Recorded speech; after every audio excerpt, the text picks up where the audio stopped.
Abakulira ssettendekero omuli Makerere University, Kyambogo, Makerere University Business School, UMI bibakalidde ku matama akakiiko aka Public Accounts Committee Central bwe kabadde kababuuza ku bintu ebitali bimu naddala ensaasaanya ey'ensimbi ezibaweebwa gavumenti saako n'abantu be bayina. Akakiiko kano nga kakolebwamu omubaka wa Butambala Muhammad Mwanga Kivumbi olunaku olwaleero kasisinkanye abakulira ssettendekero w'e Makerere nga bano abakubiza n'ebirayiro ku biwandiiko bye baleese nga bikontana. Ebiwandiiko ebadde byalaga ensimbi eziriwo bibadde bikontana ekizuuliddwa nti byajingirirwa. The previous year it was 28 billion, and with the reduction in activity the expectation would be that your goods and services would also reduce. But in the year under review, that cost line increased to 82 billion with the reduced activity. What justifies that massive increase? Mu mbeera yemu babuuziddwa ku nsimbi ze baayingiza nakyo era kizuuliddwa nga ssaababalizi wa gavumenti yalaga ensimbi endala ate nabo balaga ensimbi ezawukana n'ezo ebintu ebigenze maaso n'okontana. I've looked at this one that has the trial balance that has been generated. We found out that there is 11.6 billion, 11.6 billion, and this one is letters of credit in the Bank of Uganda. When the government gave us money, we opened the letters of credit in the Bank of Uganda, and when the contractor completes a certain period of work, the certificate is issued, an invoice is issued, and then we instruct the Bank of Uganda to pay.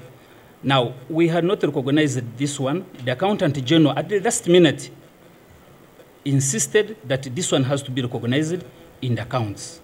And we went ahead and recognized it, but I think our colleague had not printed a revised TB. But in the books of accounts, it is there, the 11 billion, sir, don't take as receivables. No, sir, don't take that route. Yes.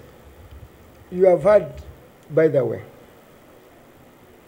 this audit report. Olunaku olw'ejjo basinkanye ssettendekero w'e Kyambogo nga abakungu b'eno nabo balemeddwa okunnyonnyola ebintu ebitali bimu omuli obungi bw'abayizi bwe balina ensimbi ze badde bakuŋŋaanya saako n'ebintu ebigwa mu kkowe eryo.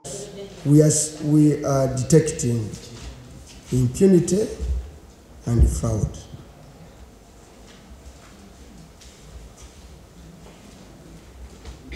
And it hurts if it is found in an education institution. It's a conclusion we are likely to reach. But knowing that if I align you to CID, you are an education institution, your students are here, your staff are here, you know, I'm going to invite you to Parliament. Banera bateereddwa kuninga okunnyonnyola ezimu ku nteekateeka ze balina wabula nga byonna siiwansano ku mazzi. Puts us into the real light. We have the 86. No, but this Basa here, before I even invited Basa, your appendix is signature, Professor.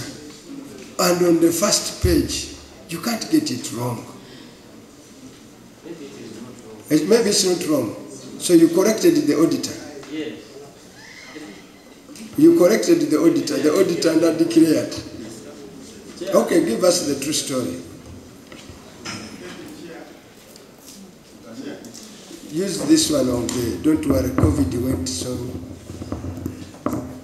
Yes, ssettendekero wa Makerere University Business School, MOBS, balemeddwa okunnyonnyola obungi bw'abayizi bwe balina mu mbeera y'emu n'eyali akulira ssettendekero ono Professor Wasswa Balunywa teyalabiseeko era nga wano Paalamenti yeddiza obuyinza obw'okumuyita okubeerako by'atebya.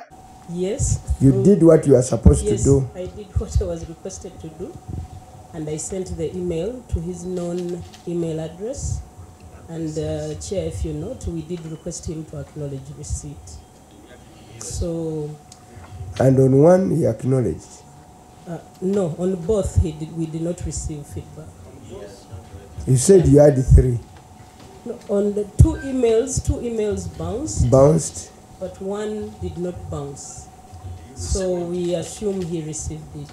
Okay. Yes. But no response. No response. Delivered, there's no been no response. response. That is very good. What about WhatsApp? No, it is him. Chair and members, I engaged the chairman of council.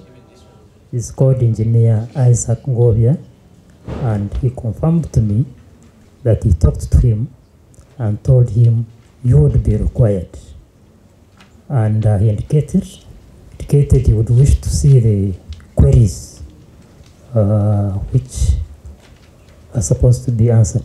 Aba UMI baina bingi ebyalemedde okunyonyolwa omuli enteekateeka ze basaamu ensimbi nga baabagambye bamenyeeyo nga 3 wabula nazo balemedde okuzimenya era nga bo beekwasiza nti ab'akakiiko babaguddeko bugwi nga okulikodinga ebintu mu system assets ebizimbe bimeka byolina abaana bameka basasula sente mmeka omwezi ebyo biri system generated ekikulu ekibaddewo nti technical people baffe tibabadde aware katamala kujja bikibano bebaneetaaga babasanze busanga kati kwetuwe kino nja kujeegwe ne kubuuza kati mbulira kyonoolya tekikubadde mu birowoozo ndowooza ku kyeye kyengenda kulya iswe badinenga ebintu byonna mu institution eno weebiri bikolebwako ng'amateeka bigagamba yensonga lwaki auditor general atuwa kituyita unqualified audit report. Ombaka Muhammad Mwanga Kivumbi ssentebe w'akakiiko kano yayogedde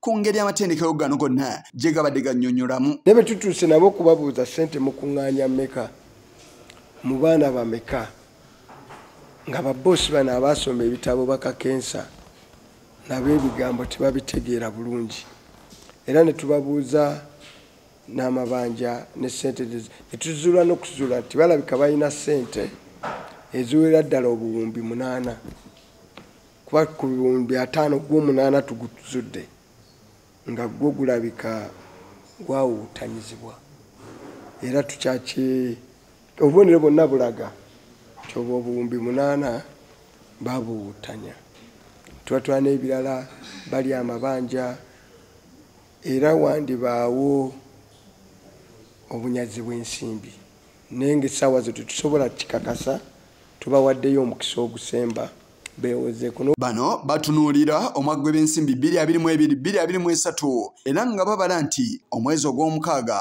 we gunaggweerako nga bamaliriza alipoota yaabwe ku byonna bibeebuuzaako era bawadde omukisa abakungu bano bonna okujja ku paalamenti olunaku olunaabategeezebwa okubeera nga bannyonnyola ku buli kimu ekibalemye okunnyonnyola. Yise Kigongo kulwa Channel 44 Oleggulo.